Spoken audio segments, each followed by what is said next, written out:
India गठबंधन एकजुट एक साथ नजर आ रहा है। स्टैलिन, ममता बनर्जी, अरविंद केजरीवाल राहुल गांधी के साथ क्या आकर खड़े हो चुके हैं।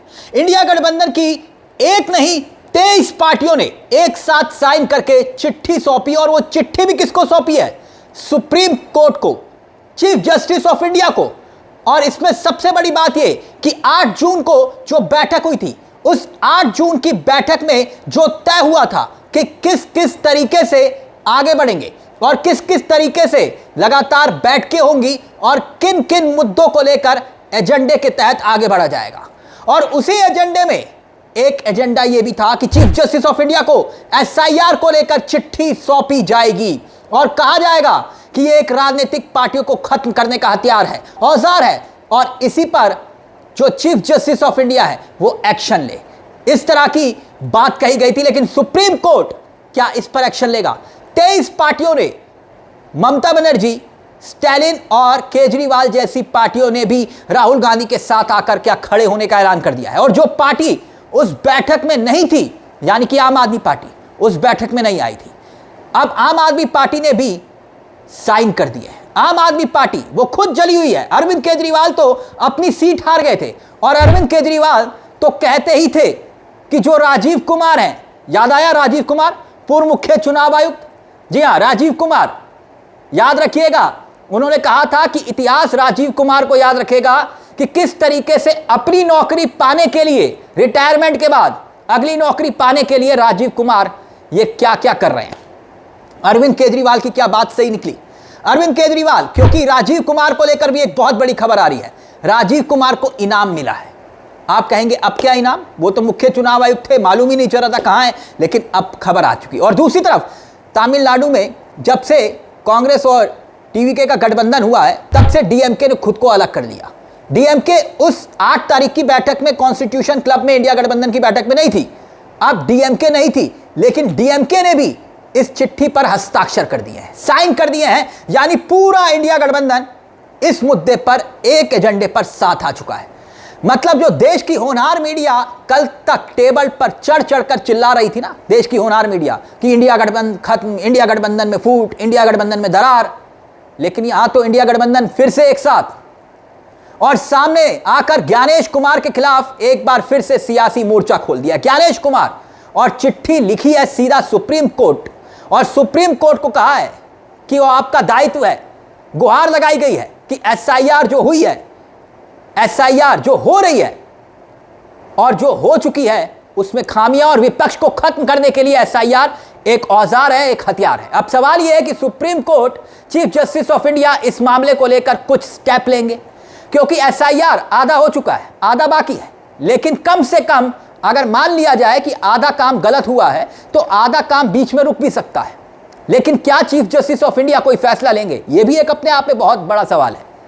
यह तो आप बेहतर समझते हैं, लेकिन यहां यह जरूरी है कि 23 पार्टियों ने, 21 नहीं 23 पार्टियों ने एक साथ चिट्ठी लिखकर अब गेंद चीफ जस्टिस ऑफ इंडिया के पाले में डाल दी है।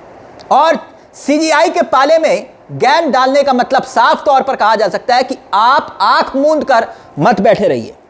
और यह सरकार हमको खत्म करने के लिए पूरी की पूरी तैयारी कर चुकी है। और यह आरोप लगाए गए थे कि आप कॉस्टिडियन, आप ही जो है मार्गदर्शन कर सकते हैं, आप ही को संभालना पड़ेगा। और सुप्रीम कोर्ट, न्यायपालिका, वो इस देश के लिए लोकतंत्र के चौथे स्तंभ की तरह है। इसलिए ये चिट्ठी लिखी गई है, याद दिलाने के लिए ये लेटर भेजा गया है विपक्ष की तरह से। और इस लेटर की जो भाषा है वो कुछ ऐसी भाषा है, उस चिट्ठी के जरिए सुप्रीम कोर्ट को झकझोरा जा रहा है, बताया जा रहा है कि भाई दायित्व आपका है, चीफ जस्टिस ऑफ इंडिया कुछ करिए आप।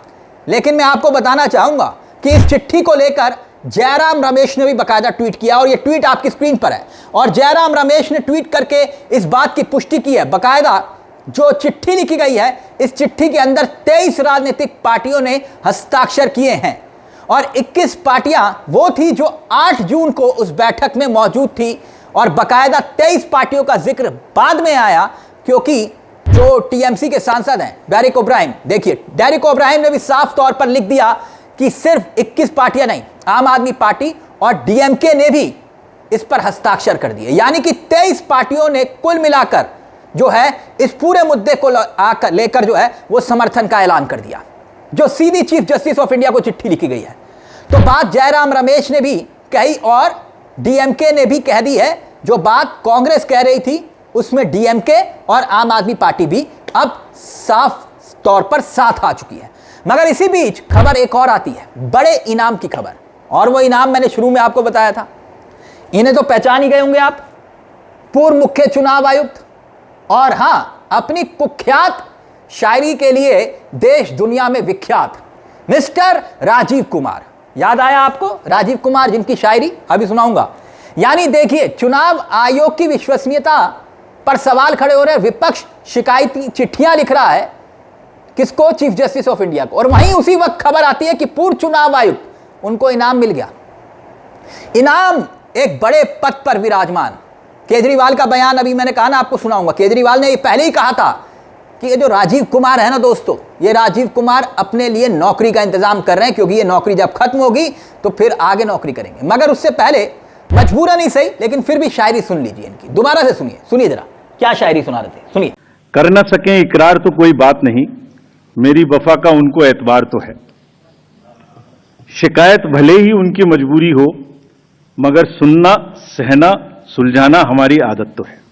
आरोपों और इल्जामात का दौर चले कोई गिला नहीं, आरोप और इल्जामात का दौर चले कोई गिला नहीं, झूठ के गुब्बारों को बुलंदी मिले कोई शिकवा नहीं। हर परिणाम में प्रमाण देते हैं, पर वो बिना सबूत शक की नई दुनिया रौनक करते हैं, और शक का इलाज तो हकीम लुकमान के पास भी नहीं। क्या कहा राजीव कुमार ने?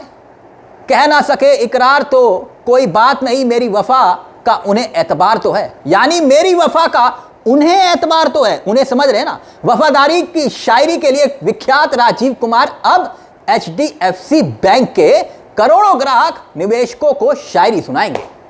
याद कीजिए, इनके पूर्व चेयरमैन HDFC के अतनु चक्रवर्ती, और उन्होंने बैंक में नैतिक नियमों का हवाला देते हुए इस्तीफा दिया था, और फिर से राजीव कुमार की खोज हुई, और खोज अब जाकर खत्म हुई। इन्हें जिम्मेदारी मिल गई, और आप समझ ही रहे हैं। वैसे ये ऐलान तो अरविंद केजरीवाल ने बहुत पहले ही कर दिया था। यकीन नहीं आता तो याद करिए अरविंद केजरीवाल ने क्या कहा था, सुनिए जरा। ECI राजनीति कर रहा है। क्यों? क्योंकि राजीव कुमार को पोस्ट रिटायरमेंट 28 फरवरी को पोस्ट रिटायरमेंट उनको नौकरी चाहिए। मैं राजीव कुमार जी को कहना चाहता हूं, इतिहास उन्हें माफ नहीं करेगा। जितना कबाड़ा राजीव कुमार जी ने इलेक्शन कमीशन का किया है, मुझे लगता नहीं कि भारत के इतिहास में इलेक्शन कमीशन का इतना कभी कबाड़ा हुआ है। बहरहाल अब इंडिया गठबंधन वो सुप्रीम कोर्ट की तरफ बढ़ चुका है, और सुप्रीम कोर्ट से क्या राहत मिलेगी, क्या नहीं मिलेगी, क्या होगा, क्या नहीं होगा, अभी बहरहाल कुल मिलाकर यह जरूर कहा जा सकता है कि 12 राज्यों में SIR का काम पूरा हो चुका है। बिहार में, उत्तर प्रदेश में, बंगाल में, गुजरात में, मध्य प्रदेश में, छत्तीसगढ़ में, राजस्थान में, तमिलनाडु में, केरल में, गोवा में, पौंडीचेरी, अंडमान निकोबार, ये तमाम जगह पर काम पूरा अभी हो रहा है। अब इसके साथ साथ अभी जो SIR चल रहा है, कहाँ चल रहा है? महाराष्ट्र में, कर्नाटका में, दिल्ली में, झारखंड में, मेघालय में, पंजाब में, तेलंगाना में, मणिपुर में, मिजोरम में, सिक्किम में चल रहा है। 27 लाख वोटर बंगाल में कट चुके हैं SIR में विसंगतियों के चलते, और मामला तब भी कोर्ट में गया था। और कोर्ट ने क्या कहा था, अगली बार देखते हैं। तो ऐसे में कोर्ट में ही दरख्वास्त की है सभी राजनीतिक दलों ने, विपक्षी राजनीतिक पार्टियों ने, कि भाई मैलॉर्ड, ये SIR राजनीतिक पार्टियों को निपटाने का एक हथियार है। लेकिन अब मैलॉर्ड क्या करेंगे, चीफ जस्टिस ऑफ इंडिया क्या करेंगे, यह देखना बाकी है। आपको क्या लगता है कि आखिरकार इस चिट्ठी को लिखकर विपक्ष ने क्या कोई दबाव बनाने की कोशिश की? संकेत क्या है, संदेश क्या, और क्या चीफ जस्टिस ऑफ इंडिया गंभीरता से लेंगे? यह सबसे बड़ा सवाल है। अपनी राय कमेंट बॉक्स में जरूर दीजिएगा। मुझे तिलक चावला को दीजिए इजाजत। बेल आइकॉन दबा लीजिए। मंच आप ही का है, जहां हम सिर्फ खबर नहीं दिखाते, खबर के पीछे की खबर भी बताते हैं। नमस्कार, जय हिंद, जय भारत।